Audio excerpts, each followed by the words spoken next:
Hey everyone, just kind of showing y'all something that I used to. It's a topwater fly. I used to fish for bass and panfish.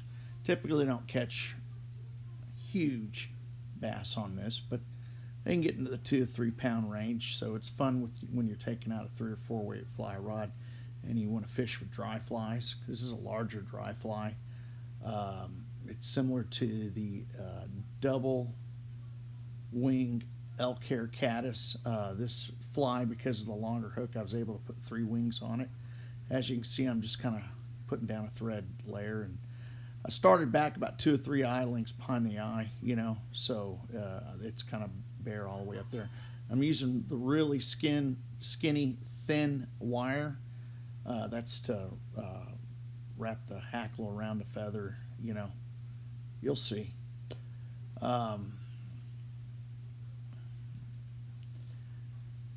and then and I kind of just tie it in, and I use some of that. Oh, I think it's called Senyo's ice dubbing, and I make a little fluffy little tail. I use pink. You could probably like orange would probably be a good color, or just Senyo's laser dub. I'm sorry. Orange would probably be a good color, but I chose pink, just kind of I don't know visual purposes. So there's a little fluffy little tail, and you can like trim it and thin it out a little bit, because it's just kind of there for some contrast for the fly.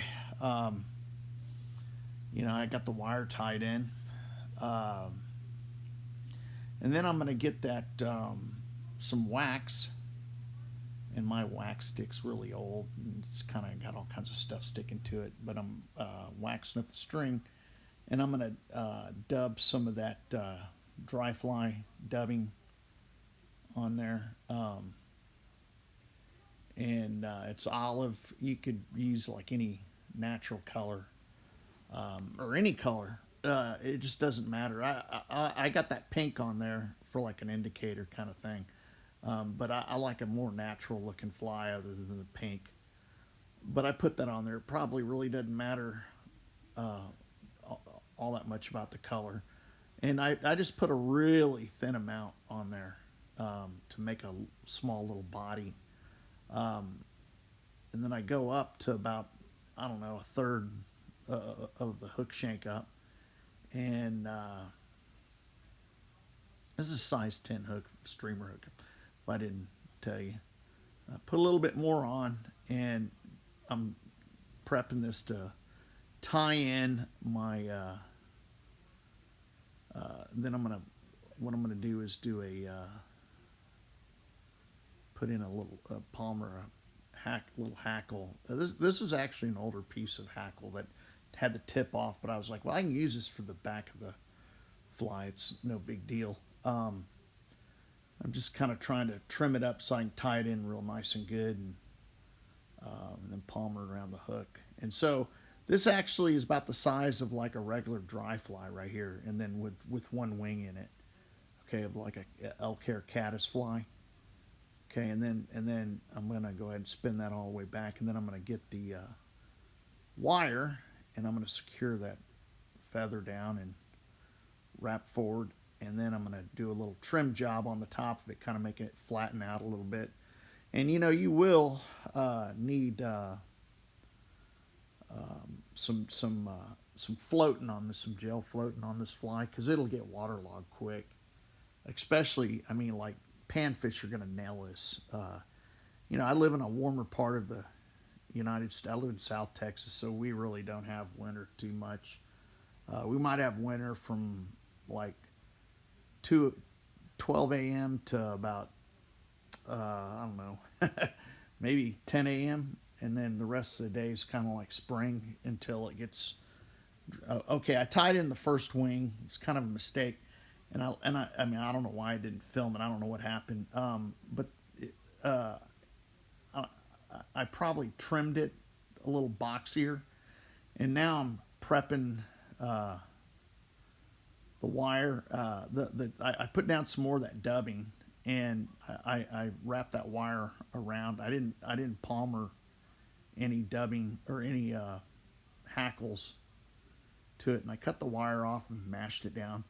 And the next thing I'm going to do is I'm going to add 2 wings to this. I kind of trimmed that back wing, but left it kind of boxy to kind of help move a little bit of water. So you can kind of pop this thing like a little popper, or you can just kind of float it.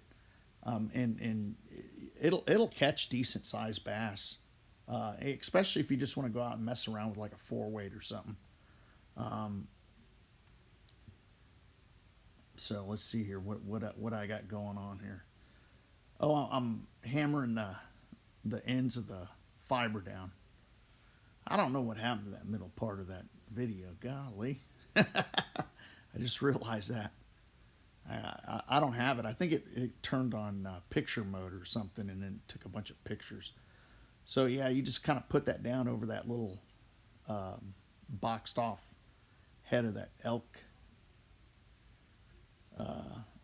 hair head, and you kind of keep everything on the top of the hook, and then you push that back, kind of wrap through there, and then kind of wrap it and push all that back. So there's 2 wings. There's 2 wings, and I'm going to go ahead and put another one because this is a kind of a longer shanked hook. All right, and notice it's kind of there's that bulk there that you can kind of push that water. All right, if you need be, or you can just drift it like a dry fly. And very simple fly. Small, nice winter bass fly. All right, and we're getting that pushed up, and then you really gotta block that head up on this next part here. So you get it kind of standing up, and then you're gonna need to put floating on there, and this fly will work like a dream, man. Now I'm whip finishing it, and then I'm gonna trim it up a little bit. Boy, it sounds like it's raining outside. There we go. And so now I'm going to kind of trim off the bottom a little bit, and then trim that string there, There you go. So I get my scissors, and I just kind of trim off the bottom, and then I just trim off that front and kind of make a little head to push water a little bit, and it's just real simple fly. Could be called a guide fly. I'm sure this would work for trout. It's just kind of a big trout fly, but that's basically it. Very, very, very simple. Comment below what you think about this, and please like and subscribe, share this video.